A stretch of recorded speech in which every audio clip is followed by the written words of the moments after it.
지난주에 제주도에 가서 영성 세미나를 인도하고 왔습니다. 그런데 어떤 측면에서 가장 중요한 고착은 못했어요. 왜 못했냐면 첫날 영성 세미나 시작이 기독신앙에 있어서의 유일무이한 절대 근거와 기준은 성경밖에 없다. 성경을 떠나서는 기독교는 아예 존재할 수 없다. 그렇게 성경의 중요성을 강조하지 않습니까? 근데 성경이 중요하다는 것은 해석의 문제다. 성경을 무슨 암송하거나 그런 의미가 아니다.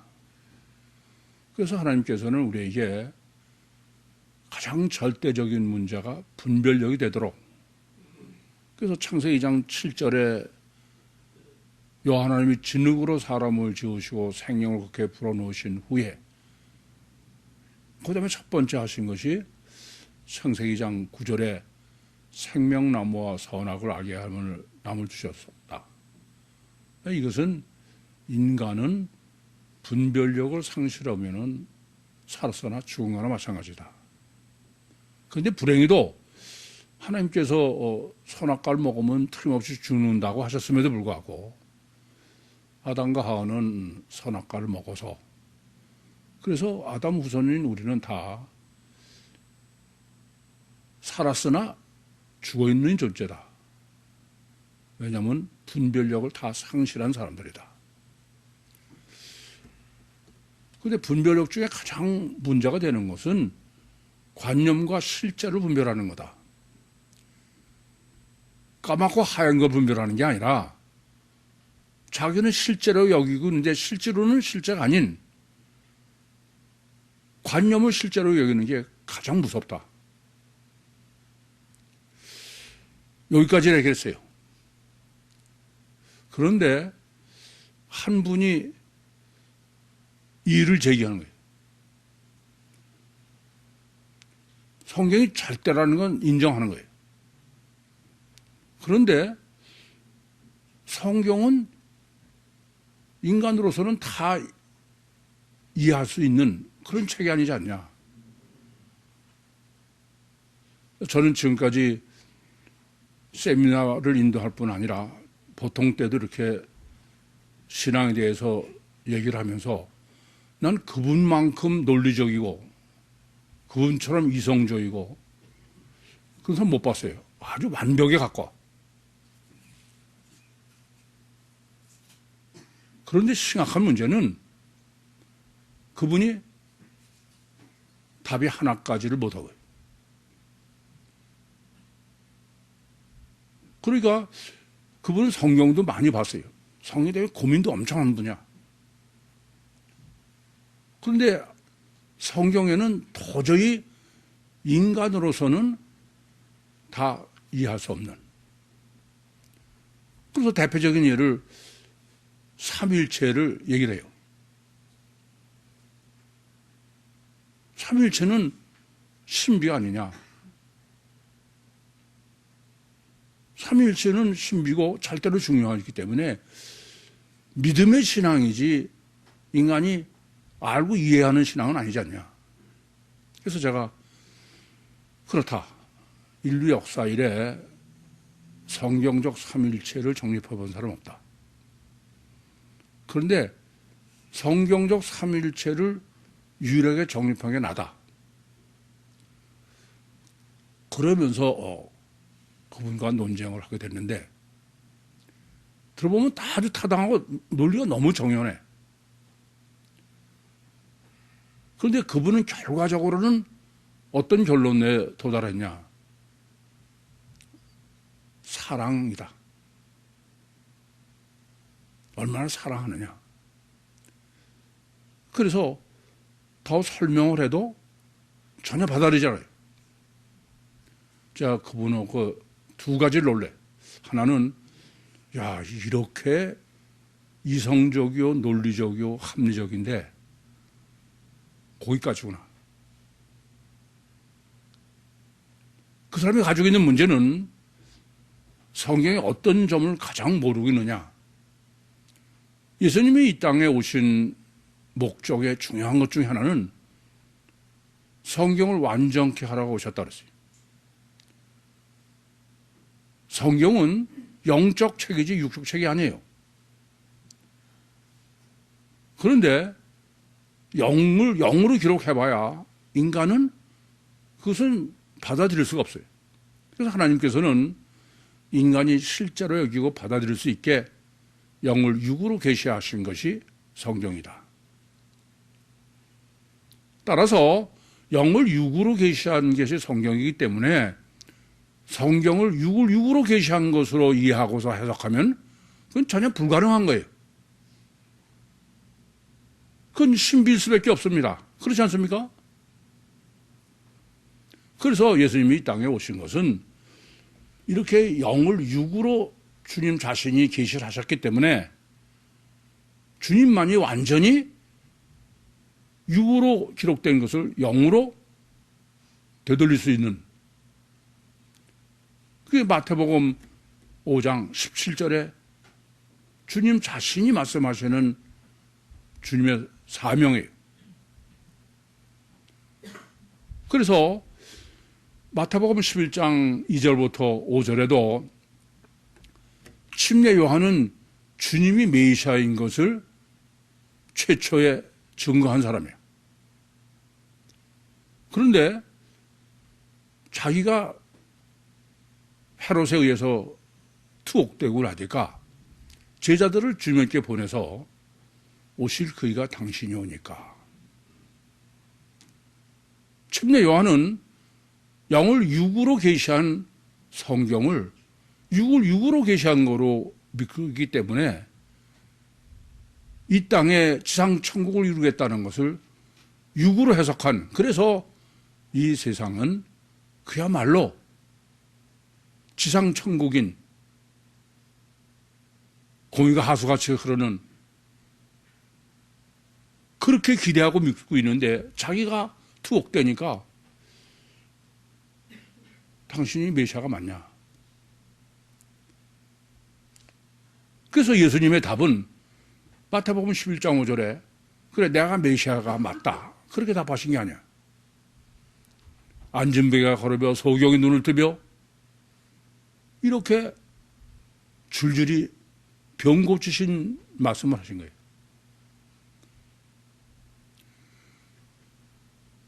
영을 육으로 계시하신 것이 성경이라는 이 신학이 정립되지 않았으면 예수님은 이 땅에 오신 목적이 병 고치러 오신 거예요.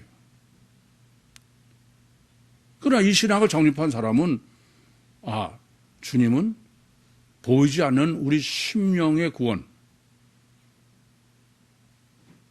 그것을 우리가 보이고 믿게, 그게 이 땅에 오신 사명이다.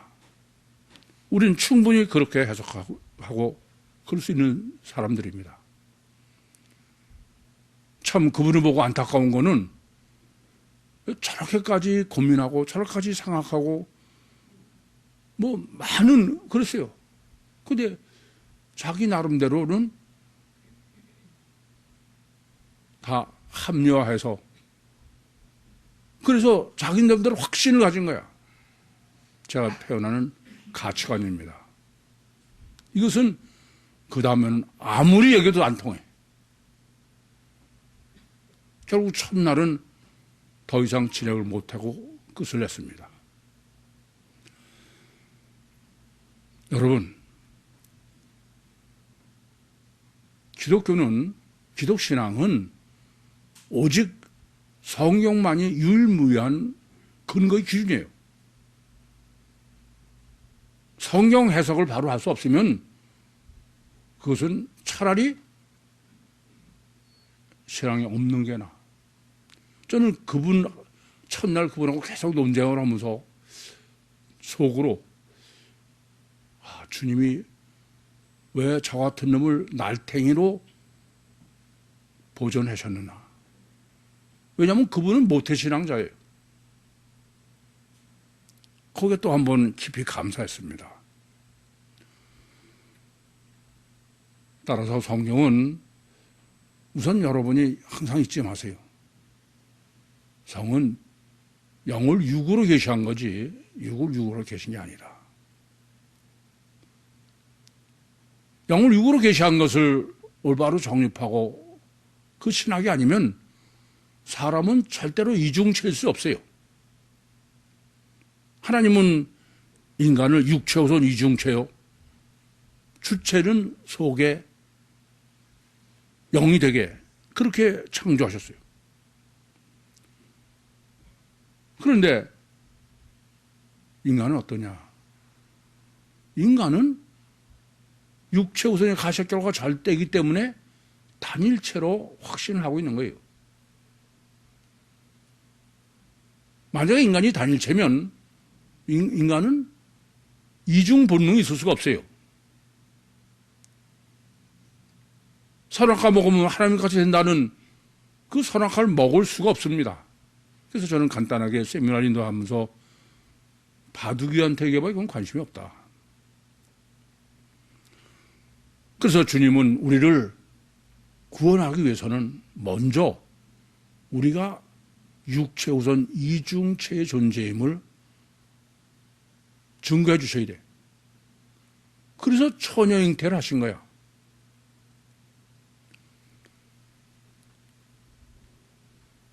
처녀잉태 자체도 영을 육으로 계시한 것을 모르면 마리아 복중에 계신 아기 예수를 이중체로 해석을 못하는 거예요. 가장 근본 문제는 성경의 가장 기본이 안 돼 있어요.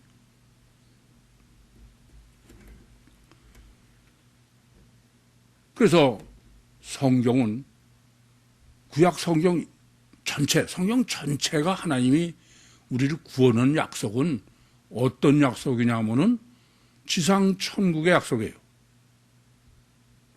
그게 유대인의 메시아 대망사상입니다. 그런데 문제가 되는 것은 하나님이 이 땅에 지상 천국으로 계시하신 구원은 영을 육으로 계시하신 것이지 육을 육으로 계시한 게 아니다 말이에요. 아니다 그런 말씀입니다. 그런데 그걸 육을 육으로 계시한 거로 이해하고 믿는 유대인들은 지금도 예루살렘 서쪽복에서 메시아를 기다리고 있는 거예요. 그 가장 근본은 뭐냐? 영을 육으로 계시한 것을 육을 육으로 계시한 거로 해석했기 때문에 그래요. 틀림없이 구약만 보면은 육을 육으로 보면은 하나님이 약속하신 신인 메시아의 구원은 지상 천국이에요. 거기가 하소같이 흐르는. 그러나 그것이 영을 육으로 계시한 것이다 라는 것을 알면은 전혀 얘기가 달라지는 거죠. 그래서 누가복음 17장 20절과 21절에도 바리새인들이 주님께 와가지고 하나님 나라가 어느 때 임합니까? 지상 천국이 언제 이루어집니까?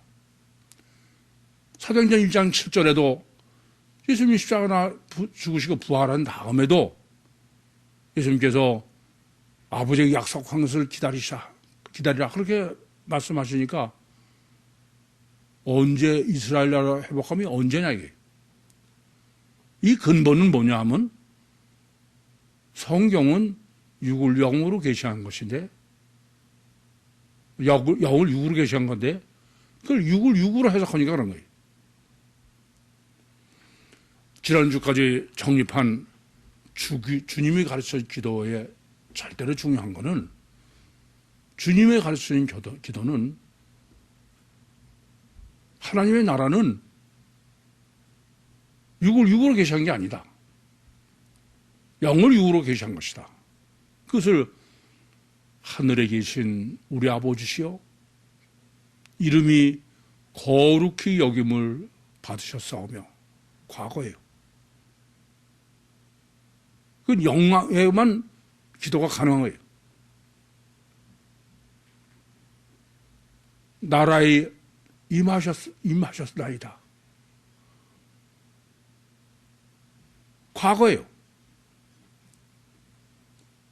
미래를 메시아를 기다리는 게 아니다 그런 말입니다. 뜻이 하늘에서 이루는 것 같이 땅에서도 이루어졌나이다. 기준은 천국에서 이룬 것 같은 거예요.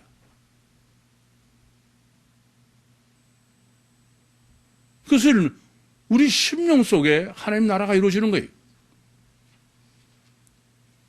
일용할 양식을 주셨고 이미 우리가 죄진 자를 사해 준 것 같이 우리를 이미 사해 주셨고 시험을 들지 않게 이미 해 주셨고 악에서 이미 구워 주셨나이다. 메시아 대망이 아니에요. 그건 완성이 돼 끝난 거예요.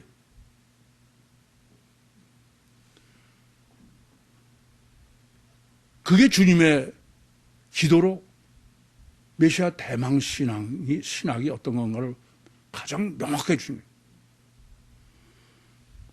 여러분 깊이 아시기 바랍니다. 이것은 이미 과거에 다 이루어진 거예요. 그걸 기도하라고 해요. 그러니까 할 게 아무것도 없어. 뭐만 있어요? 이 사실을 얼마나 실제로 믿느냐요. 과거에 끝난 걸 내가 할 게 뭐가 있어요? 오직 믿음이야. 근데 이렇게 절대적으로 중요하고 우리 신앙의 전부를 축소해놓은 주님이 가르쳐 주신 이 기도를, 이 신학을 올바로 정립하려면 어떻게 해야 되느냐. 오늘 본문은 주님이 가르쳐 주신 기도의 결론이에요. 본문이 얼마나 중요하냐. 제가 늘 말씀드리지만 신학을 정립하려면 먼저 결론을 알고 해야 된다. 왜냐하면 인간은 다 지 맘대로 보고 지 맘대로 믿기 때문에.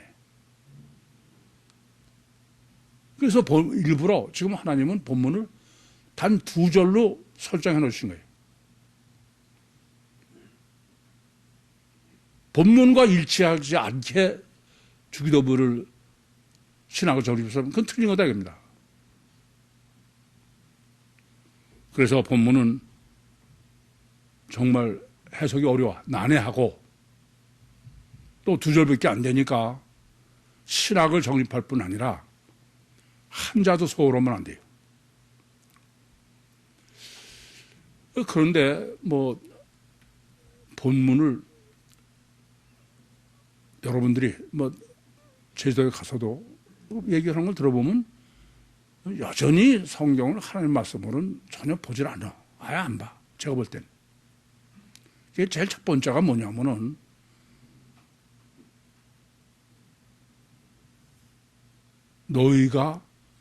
너희의 사람의 과실을 용서하면 누구를 용서해요? 사람의 과실이야. 14절 15절 다. 12절 같은 얘기가 아니에요. 12절은 뭡니까? 우리가 우리에게 죄 지은 자를 사하죠. 나하고 관계성에 문제가 생긴 사람을 내가 사해 주는 게 아니야. 사람의 과실을 용서한다는 거예요.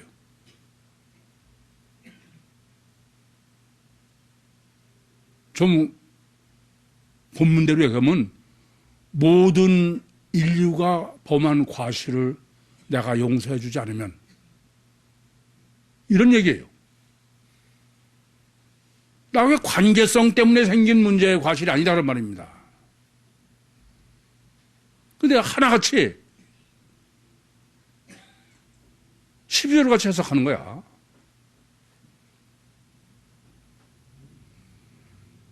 사람의 과실을 용서한다는 얘기는 마치 여기 있으면서 저 지구 반대쪽에 있는 사람, 그 사람을 과실을 내가 용서하지 않으면 이런 얘기나 마찬가지예요. 여러분 정말 성경 하나님 말씀을 믿습니까?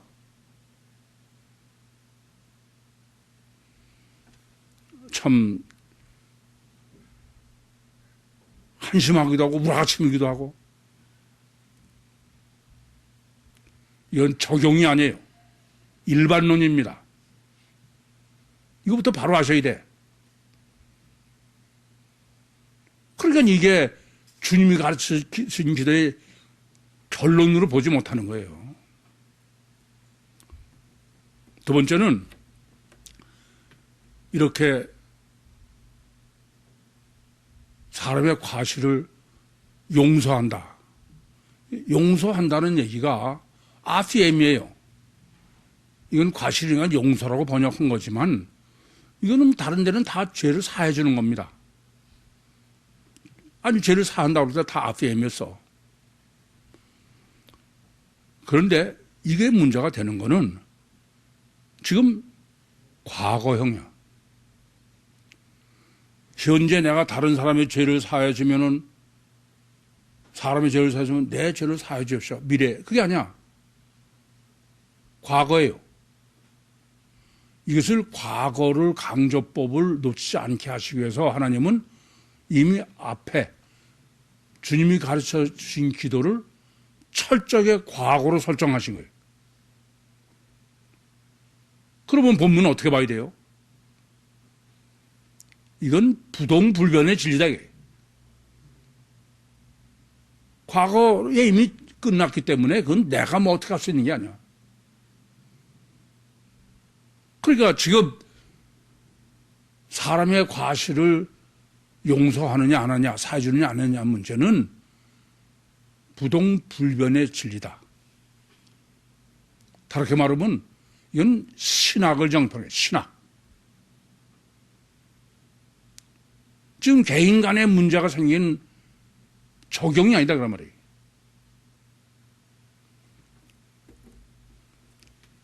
뿐만 아니라 지금 이게 뭐 과실을 용서한다고 그러니까 그렇지 이거 사한다고 과실은 죄는 죄인데 무슨 뜻이에요?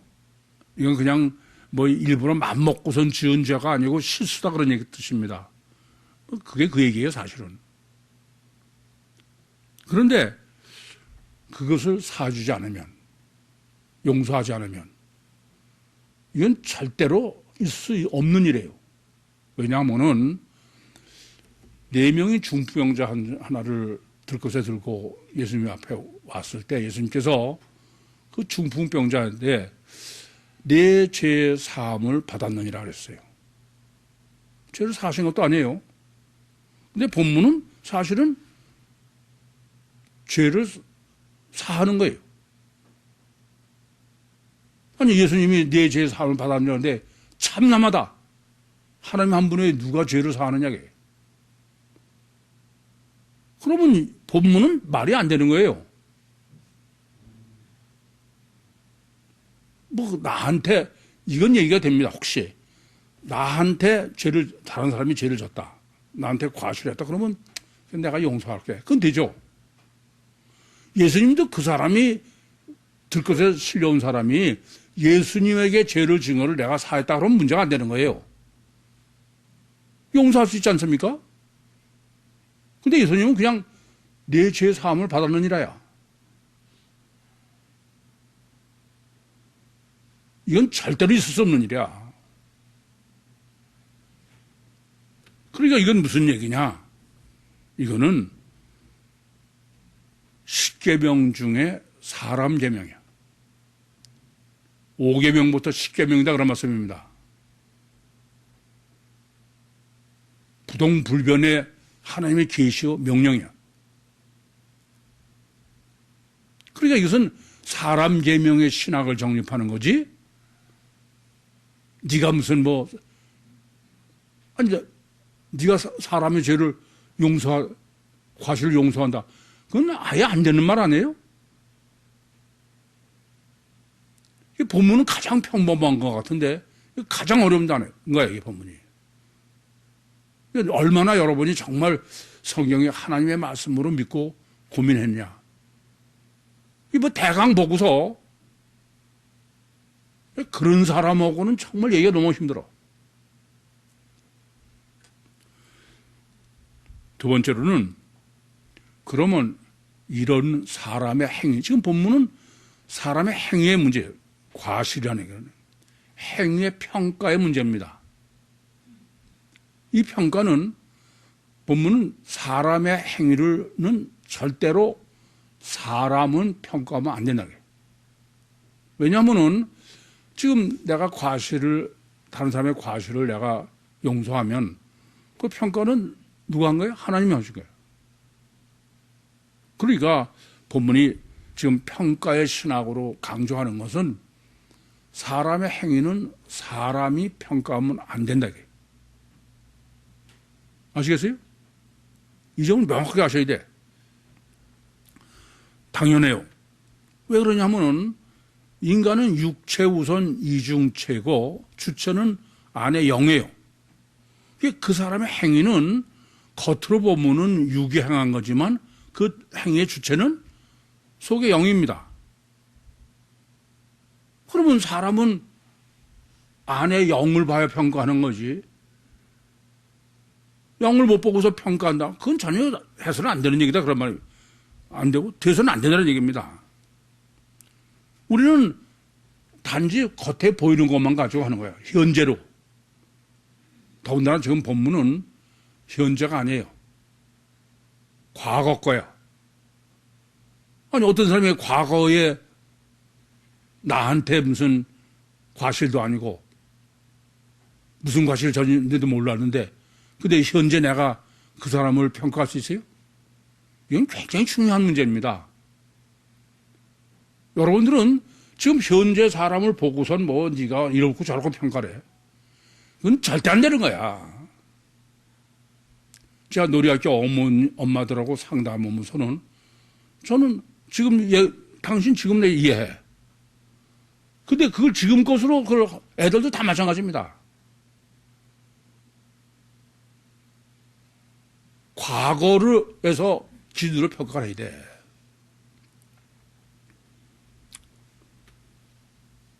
지금 보고선 평가하는 거는 그냥 짐작이나 하는 거야, 제가. 그 짐작이지, 지멋대로지.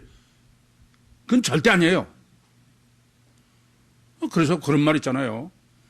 그렇게 해봐야 이건 전혀 안 되니까 무슨 같이 여행해보고 같이 술 먹어보고 도박해보면 그 사람을 안다.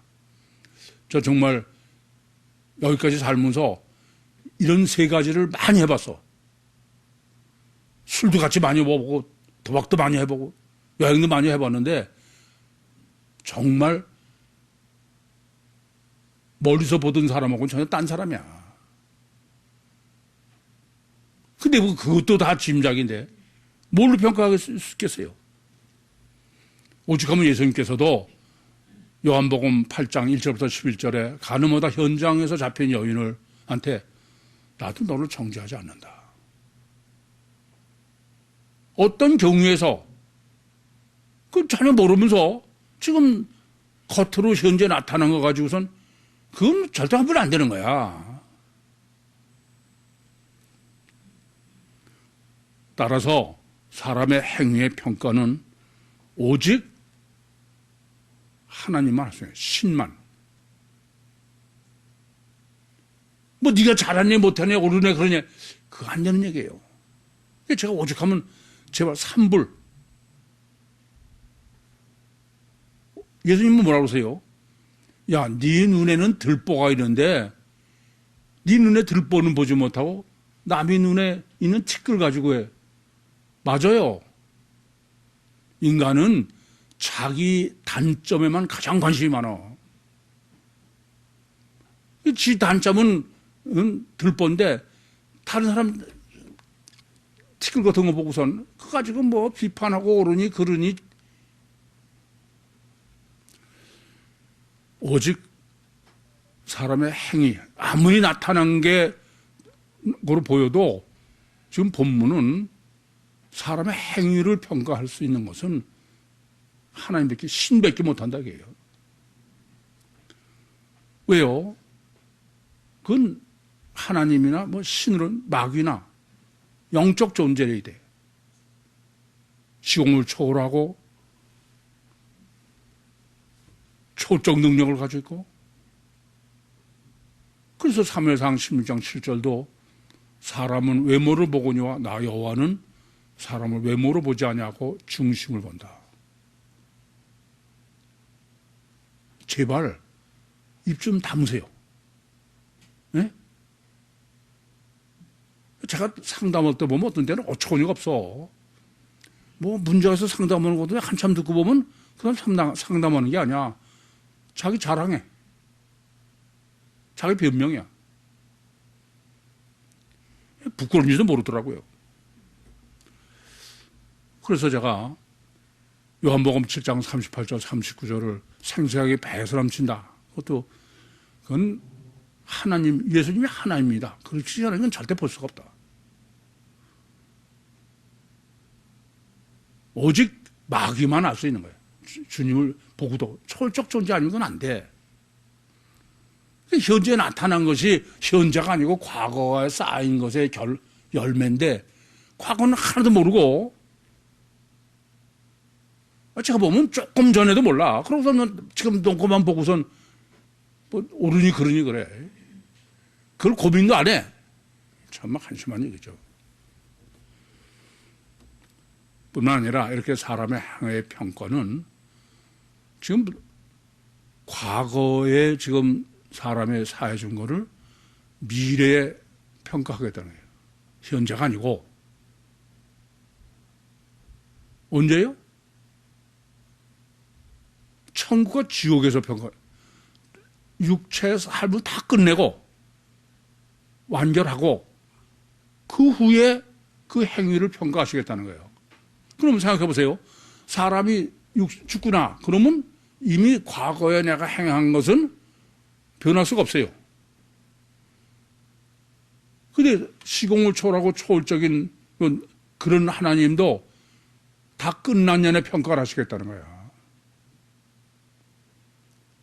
이런 신앙이 정되지 않으니까 뭐 하나님이 당근 거 잘하면 복 주시고 잘못하면 벌 주시고 전혀 그런 거 아니야. 하나님은. 그래서 제가 가라지의 비유를 해석할 때도 마태복음 13장에 그럼 하나님은 가라지하고 쭉 그 알고 다 자랄 때까지 기다리고 계신 거야. 다 끝난 년에 먼저 가라지는 모아서 지옥에 보내고 그렇게 말씀하시는 거 아니에요?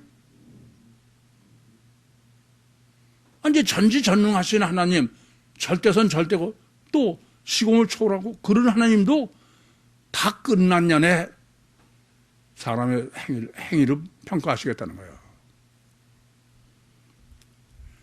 물론 인간은 과거 모르니까 그러니까 과거에 내가 이력이 어쩌고 무슨 그거 가지고 사람 평가하죠. 세상 사람 다 그럴 수 있어. 여러분은 그러면 안 돼. 여러분 절대 그러면 안 됩니다. 왜요? 지금 내가 얼마든지 다른 사람이 돼 있을 수 있어. 그래 안 그래요?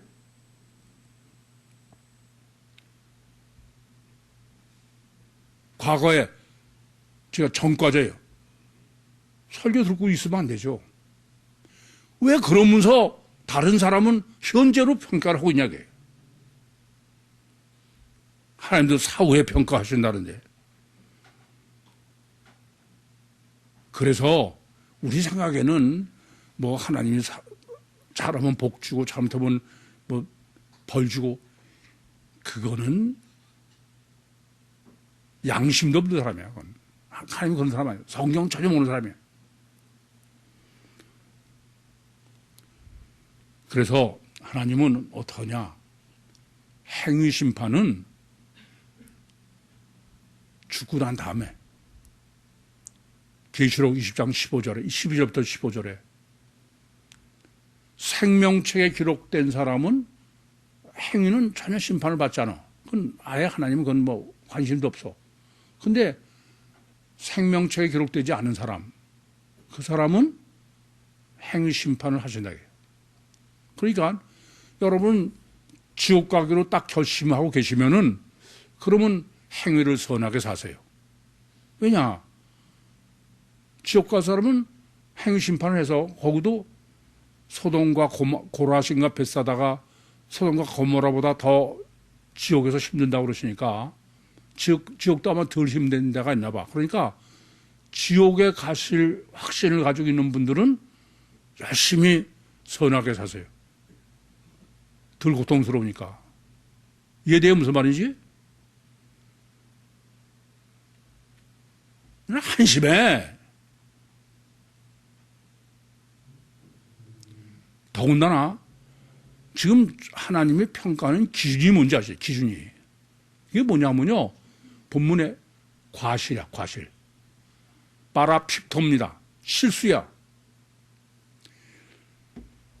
이 점을 아셔야 돼. 죄가 아니에요. 내가 과거에 지은 죄가 아니라 내가 의도하지 않, 죄는 내가 의도하고 나쁜 짓을 한 거죠. 그런데 과실이라는 의미는 파라픽토라는 얘기는 오히려 이게 실적의 의미입니다. 나는 전혀 그럴 나쁜 짓을 할 생각이 없는데 나도 모르게 실수를 했다 이겁니다. 이 말은 무슨 말이에요? 이 점을 아셔야 돼요. 이건요. 예수님께서 마태복음 5장 25절에 너희가 홀이라도 남김없이 다 갚기 전에는 절대로 지옥에서 못 나온다. 털끝만 칠해도 실수를 했어도 너희를 잘못했으면 그거는 용서하시는 게 아니야. 그 말은 무슨 말이에요? 어떤 경우라도 행위로 청구하는 건 불가능하다고요. 어떤 경우도 이게 지금 과실을 내가 하나님이 용서하지 않겠다는 거예요. 제가 제일 한심하게 보는 사람은 예수 믿으셔야죠. 어쩌고 그러면 꼭 예수 믿어야 됩니까? 남한테 해 안 끼치고 죄 안 짓고 속으로 똥 같은 소리 하네. 로마서 3장 표현대로 의는 없이 하나도 없어요. 서로 그 사람이 부처님 가운데 토막 같다 할지라도 인생 살면서 실수하는 거 없어요? 아니요. 아기 때 한 것도 안 돼. 선하고 의롭게 살아서 율신 종교로 천국 가고 싶은 사람은, 지옥 가고 싶은 사람은 열심히 하세요. 지옥에서 덜 고통받을 테니까. 이 점을 아셔야 됩니다. 우리는 어쩌다가 선한 걸 좀 했다 그러면 그거 가지고 내가 무슨 자랑할 거래요, 그게. 여러 번 말씀드렸습니다만은, 저는 하나님을 생각해보면, 이게, 하나님 앞에 도대체 뭐가 의롭고 그렇게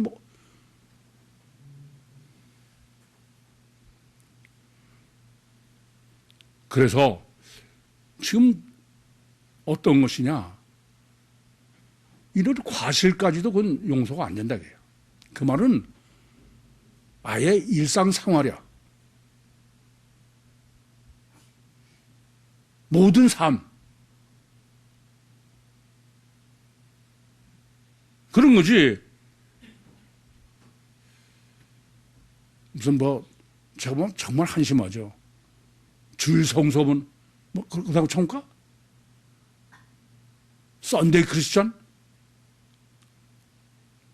그러니까 여러분 그렇게 해서 선하고 이렇게 살아서 성과를 내면은 안 돼요. 실수도 안 됩니다. 홀이라도 남김없이 다 갚아요. 홀이라도. 그것을 마태복음 5장 18절에는 예수님께서 티끌만치도 다 이루어진다기. 예수님은 네 머리칼까지 다 세워진다기.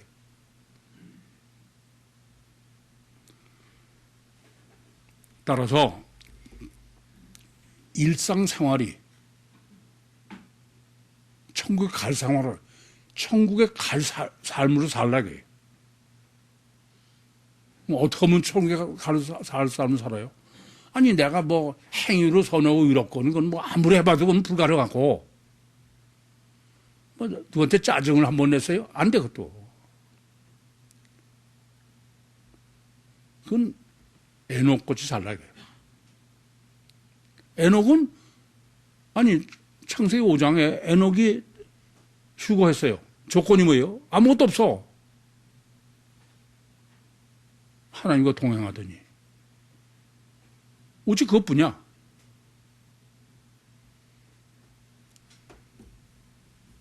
이 점을 명심하셔야 돼.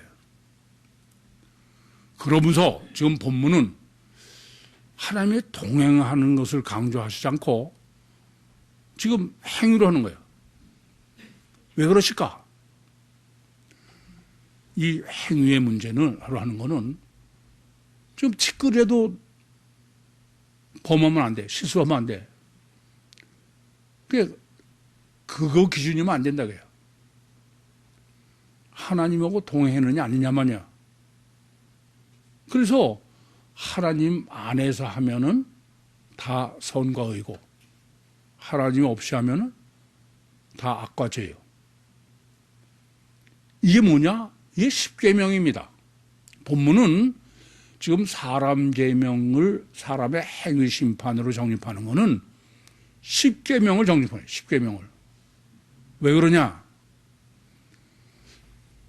누가복음 10장 25절에서 30절에 보시면은 율법사가 예수님께 와가지고 계명 중에 가장 큰 게 뭡니까? 그때 예수님이 뭐라고 말씀하시냐면은 먼저 하나님 계명을 말씀하셔. 네 마음을 다하고 목숨을 다하고 뜻을 다하여 주 너의 하나님을 사랑해라. 이와 같으니 내 이웃을 내 자신과 같이 사랑해라. 그런데 이 율법서는 어떻게 해석하느냐? 하나님 계명 따로, 사랑 계명 따로야. 그러니까 누가 내 이웃입니까? 그때 예수님의 답이 어떠냐? 선한 사마리아 사람이야. 선한 사마리아 사람은 어떤 의미예요? 하나님 계명 안에서 사람 계명으로 산 거야. 무슨 말인지 이해됩니까? 왜요? 하나님은 예수님께서 계명이 제일 큰 게 뭐냐고 그럴 때 예수님이 네 마음을 다하고 목숨을 다하고 뜻을 다하여 주 너의 하나님을 아가페라. 그러면서 이와 같이 아시겠어요? 내 이웃을 내 자신과 같이 사랑하라. 그런데 그 율법사는 하나님 계명 빼고 하는 거야. 이 점을 잊지 마셔야 돼요. 아닌 게 아니라 여러분 하나님의 계명이 뭔지 아세요? 정확하게? 하나님의 계명은 하나밖에 없어. 나 외에 다른 신을 내게 말지니라요. 이 계명은 뭐예요? 하나님이 없는 경우가 생긴 우상을 만드는 거야. 3계명이 뭐예요? 하나님이 없으면서 관념으로 있다고 여기는 거야. 제4계명이 뭔지 아세요?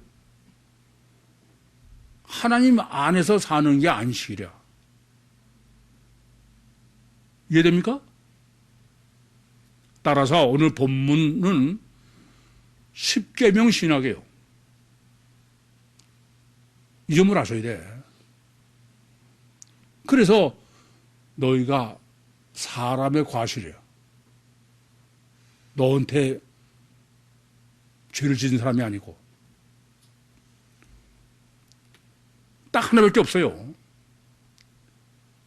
어떻게 하면 내가 늘 하나님 안에서 있느냐, 주님 안에서 있느냐. 그걸 제가 뭐라고 그래요? 약혼하고.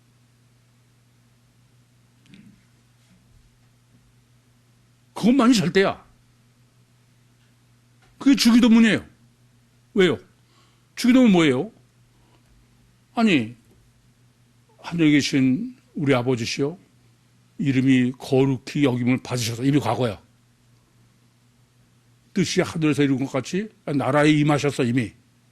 우리 안에 임마누엘 하셨어. 뜻이 하늘에서 이룬 것 같이 땅에서도 이루어졌어, 이미. 그러면 미래에 받을 거는 하나도 할 게 없어. 뭐만 하면 돼요? 얼마나 이 사실을 실제로 믿느냐야. 얼마나 실제로 믿느냐입니다. 그러면 나머지 사람 계명도 나라에 임합시고 남은 다 사람이, 그건 다 과거야. 내가 할 건 아무것도 없어. 아니, 과거라는 뜻이 뭐예요? 이미 끝난 거야. 그건 믿기만 하면 돼.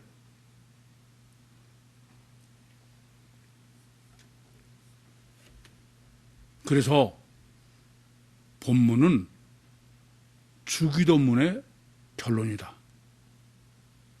그래서 14절은 천국 구원이고 15절은 지옥 심판이야. 14절은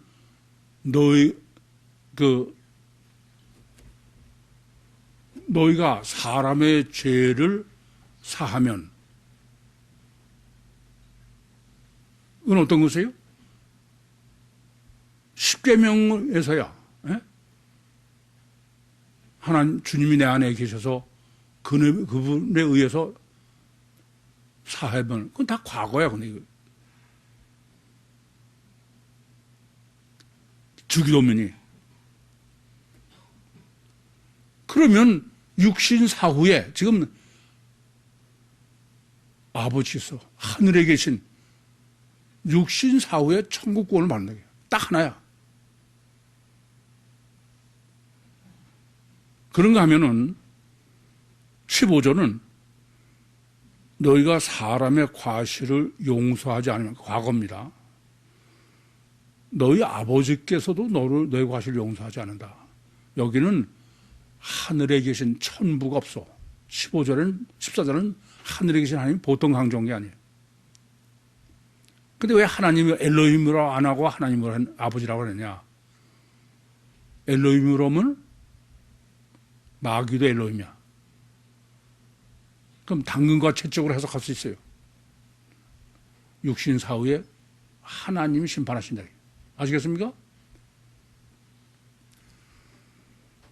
그래서 지옥 심판은 육신 사후에 하나님은 그때만 심판하지 그전에는 뭐 당근 채찍 그렇지 않아. 왜요? 인격적 관계니까 네가 깨닫고 그리고 결과만 하시겠다는 거예요. 그런데 지옥 심판은 어떻게 심판하냐? 아까도 이미 말씀드렸습니다만은 과실을 심판한다. 과실을. 그를 마태복음 5장 25절에는 홀이라도 남기지 않고 다 갚기 전에는 절대 안 된다. 그 말은 뭐예요? 행위로는 뭐 별짓 다 해도 그건. 그래서 일부러 지금 사실은 이걸 하마르티아, 죄로가 맞는 거예요. 그런데 죄로 하면은 사람들이 이벤트로 알아. 그런데 과실로 해봐. 파라피토로 하면은, 파라피토라는 거는 잘못 넘어졌다는 거예요. 그것도 안 된다고 합니다. 그 말은 완전히 다 행심판 다 하는 거야. 그 말은 뭐냐면은 어떤 사람도 행위로는 그건 절대 천국 못 간다 이게. 오늘 이 설교를 듣고도 뭐 내가 의로운 척, 선한 척, 그래서 남 뭐 그런 사람은 정말 가망이 없어.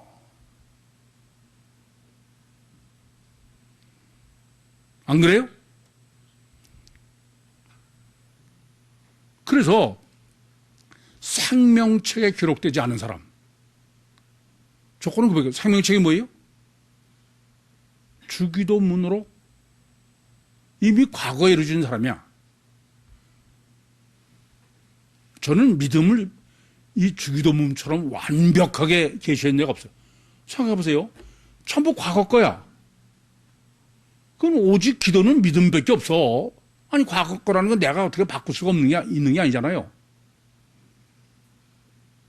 임마누엘도 과거, 육신의 모든 사람도 과거로 하나님이 다 하셔. 그러면 그 믿음으로만 하면, 그럼 마태복음 11장 28절 29절이야.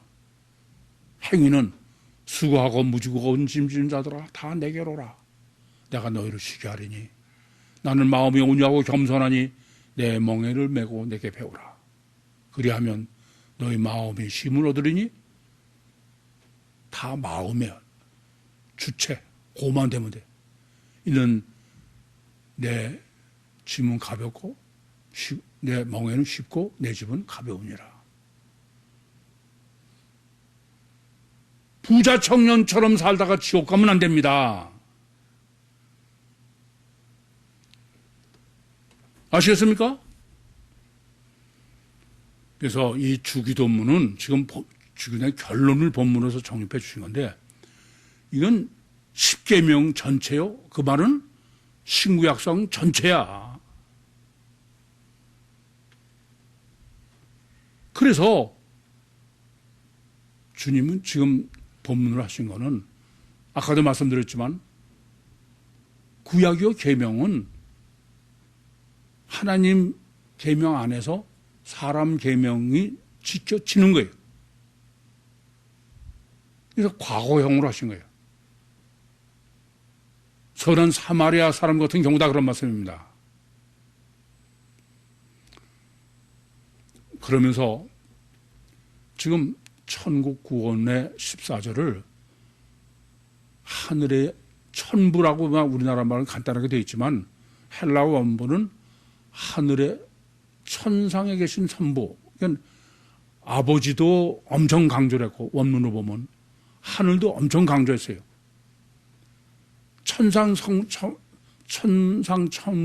성부를 강조하는 것은 첫째는 천지창조예요. 하나님 왜 천지를 창조하셨습니까?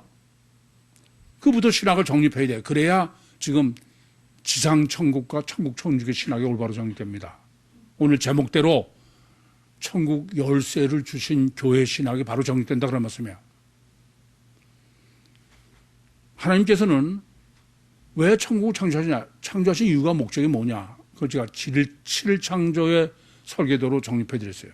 우선 창세기 1장 27절처럼 사람을 하나님의 형상대로 지었어요. 그 이유와 목적은 뭐냐 하면은 저 영원한 천국에서 하나님과 인격적으로 화목한 자녀를 얻기 위해서 천국을 완성하기 위해서다. 그게 안식일 완성이다. 그렇게 계속 강조해 말씀드렸습니다. 다르게 말씀드리면 하나님이 이 땅을 천지를 창조하신 것은 대비론자들처럼 그런 미친 소리가 아니야. 하나님은 유토피아가 아니야. 어디요? 천국, 안식일 완성입니다. 그래서 6일 창조냐 7일 창조는 절대 문제예요. 내생명 성경의 간행사도 제가 이걸 간행사 꼭 써야 될 이유 중에 하나도 절대로 7일 창조지 6일 창조 아니다. 여러분 신론으로 성경을 읽으시라고 그렇게 당부를 드리는데 신론으로 봐도 6일 창조가 아니에요. 7일까지 엘로힘이야. 그런데 하나님은 영을 육으로 계시하셨기 때문에 지상천국으로 계시한 거예요. 근데 지상천국이에요? 천상천국이에요? 창세기 1장을 바로 정립하면은 애초부터 이것은 지상천국이 아니라 천상천국으로 했어야 돼. 그런데 영을 육으로 계시하셨기 때문에 성경은 지상천국으로 한 거예요.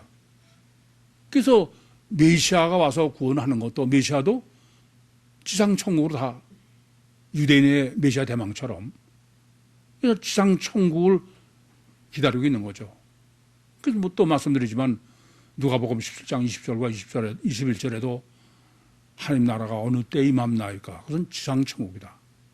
근데 주기도문이 중요한 거는 주기도문은 지상천국이에요.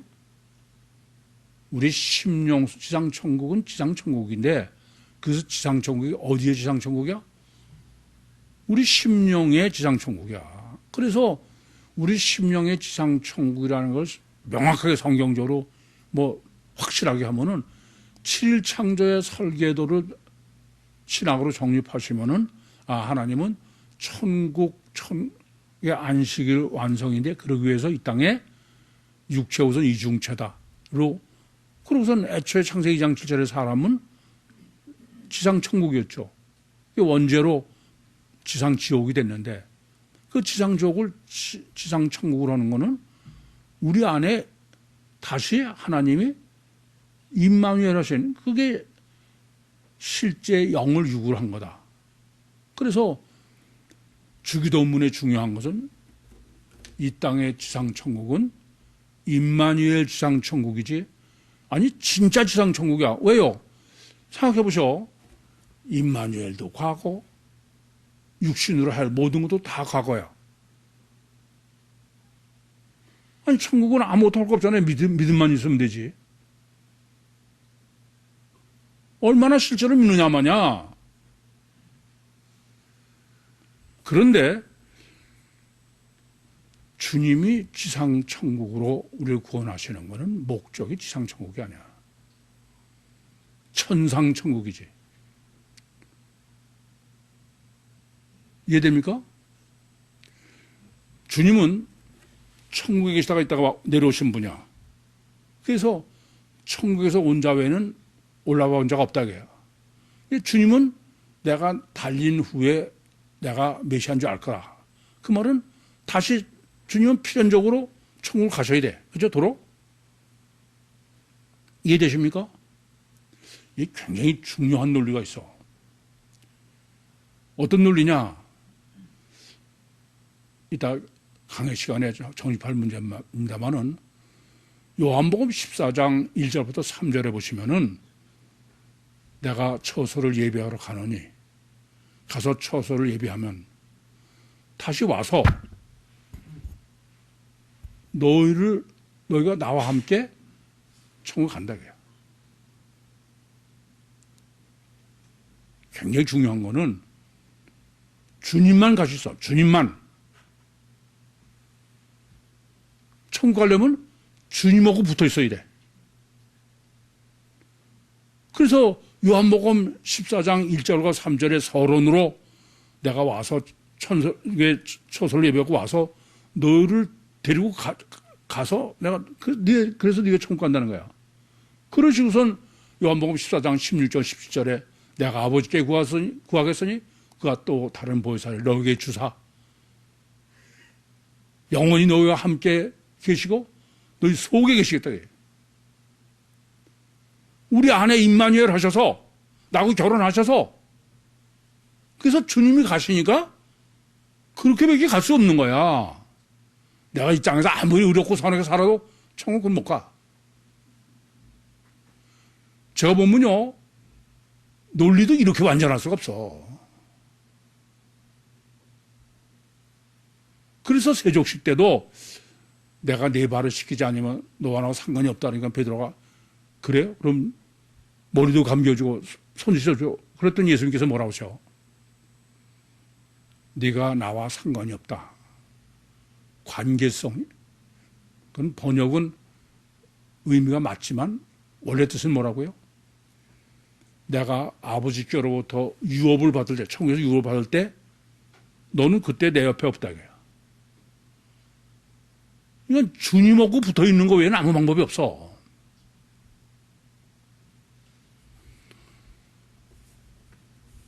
그래서 천국을 완성하는 거야. 이 땅에서 유토피아가 아니에요. 아시겠습니까? 우리는 찬송하도 찬송할 43도 오셔서 우리를 다시 데리고 간다. 그걸 요한복음 14장을 얘기하는 거죠. 그러면서 피로 제산 받고 이런 미친 소리를 해. 부분 맞고 나머지는 안 맞는 거죠.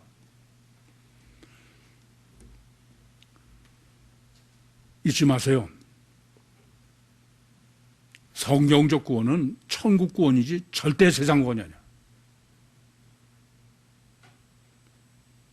천국 구원은 어떻게 천국 구원이야? 그건 주님이 내 안에 들어오시는 거 외에는 방법이 없어. 그리고 그것은 천산 천국이 목적이지 지상 천국이 목적이 아니야. 안식일 완성은 주님은 이 땅에 창세기 1장을 완성하러 오신 거야. 안식일 완성을 하러 오셨다고 말이에요.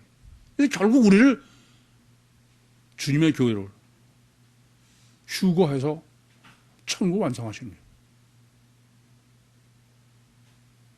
육신을 잃은 동안에 주님과 결혼하셔서 보혜사 성령으로 우리 심령 속에 임마누엘 하셔서 이 땅에서도 주기도문의 내용처럼 오직 주님의 능력으로만 사시고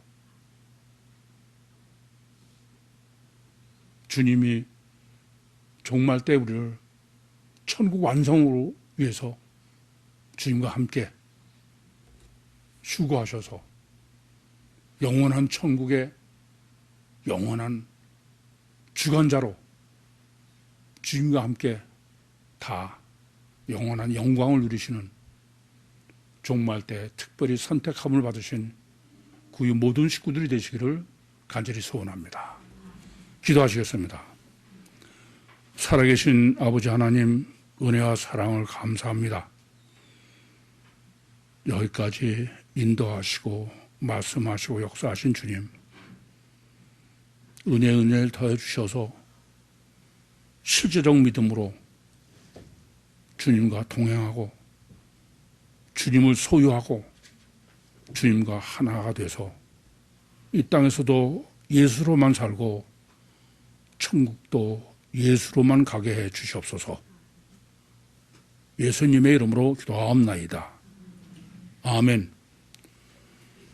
찬송가 405장 하시겠습니다.